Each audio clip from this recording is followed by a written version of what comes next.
Hi, my name's Kate, and this is my website. So I made my website using Google Sites, and I made it focusing on women in sports, and this is my homepage. So on my homepage, you can see just a little welcome letter and just information about the website and what it will be used for.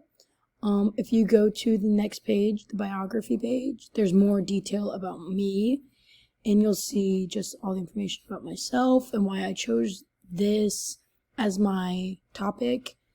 And then if you move on to the next category, it is women in sports, and it's kind of just fun little links that I enjoy personally and thought that they would be fun to share with my class. It's a trailer about a really awesome story about a woman in sports, something a little more personal about LSU's women in sports, and then just a fun little sports game to help keep kids on track and interested in my topic. And then if you go to resources and click Wakelet/wiki, you'll find both the class Wakelet page as well as my own. Wakelet is a wiki that allows for multiple people to contribute to that page and with any new information or editing. And so I created this Wakelet page all about different links about women in sports, some blogs, some articles, and just some different photos. And then I also contributed to the class wiki page as well, which is exactly what wikis are used for, which is really cool. And then if you click on technology projects right here, you'll see, oh, I have to move myself, sorry.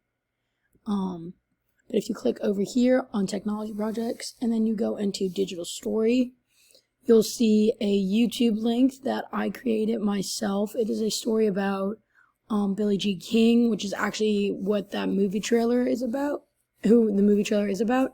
And this is just me kind of narrating her story and her impact on women in sports, as well as just her incredible athletic abilities and all of that fun stuff. So that's a really cool link if you want to try that out. And then if you go down one more, we can click on mobile apps.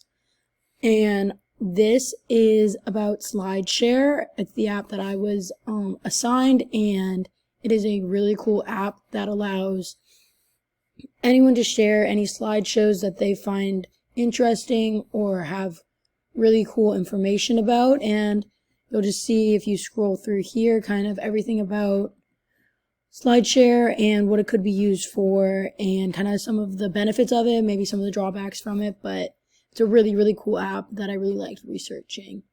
And then if you go down here under technology projects to personal learning networks, you'll see these two charts. This is a personal learning environment chart and a personal learning network.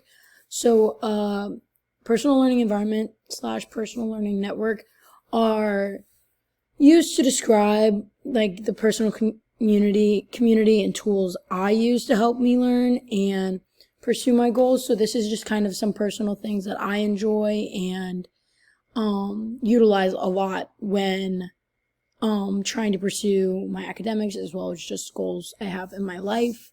And then if you scroll down a little further, you'll see a chart here that is on Google Docs. It focuses specifically about some of those tools that I could possibly use in my learning and academics.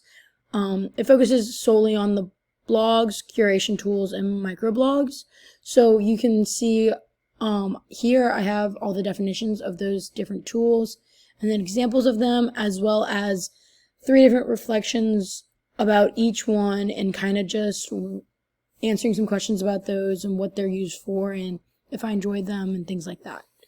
And then if you go down here to website evaluations, you'll see this form filled out all the way through.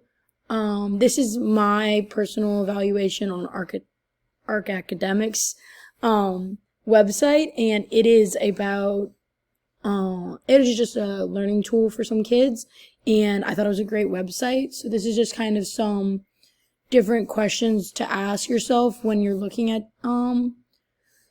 websites for students and just kind of their reliability, as well as if they're really useful to what the kids are trying to learn and things like that. So it's a really good form to have just to know when you're looking at future articles or websites or anything like that, just kind of what they should be meeting and the goals and kind of checking off the list of that stuff.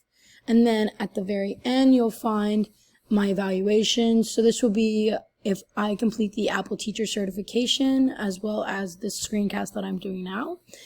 And then actually, if you go to the bottom of my screen down here on this bar, you'll find my tech blog, which we'll go to now. And so this is my blog that I created, and you'll see that I have a couple different blog posts already on there, something about me, something a little more specific to this class, and something about the Copyright and Fair Use Acts.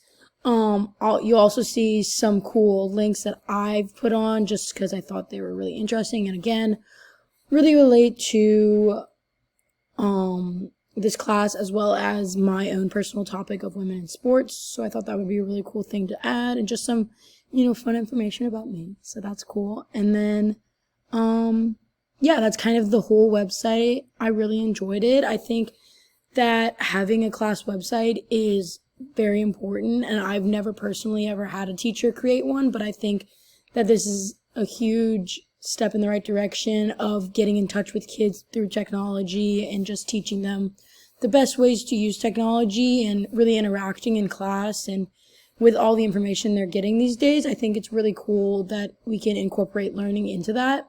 So yeah, this is just kind of that whole page, and I really enjoyed it. I hope that I can have a teacher in the future with a class webpage. It'd be really cool. And yeah, thanks.